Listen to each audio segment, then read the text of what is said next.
and welcome to my thoughts while standing in the queue. The other day, as I was fighting myself through the crowds of people so I could get to the convenience store and buy a quart of milk, I was thinking about Yogi Berra and his wise sayings. He says, "If it's too crowded, no one goes there." On the surface, that doesn't sound like it makes sense because somebody's there if it's crowded. But when you think about it, it really is true.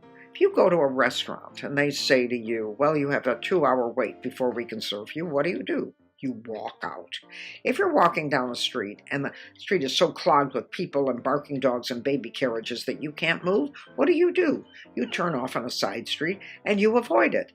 That's what you do. Crowds are very uncomfortable, and any educated human being avoids them.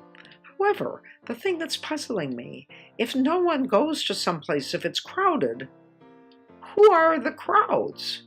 It's probably a lot of uneducated, unmotivated people who have nothing better to do with their lives than jam themselves into places shoulder to shoulder with a lot of other people and feel like they belong to a group.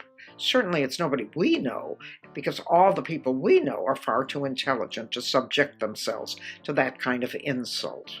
However, when I think about it, maybe it's a better thing for those of us who are discerning. To think of those other people. Those are the people that run to see where the ambulance is stopping or what happened when the tree fell in the middle of a building. Those people. They're not our kind of people. So I guess that intelligent, creative, well-motivated people like we are just spend most of their lives sitting around in an empty field, smelling the daisies and thinking profound thoughts. And if someone mentions a movie that everyone is seeing or a restaurant where everyone is going, we just say, "No, I'd rather not do that.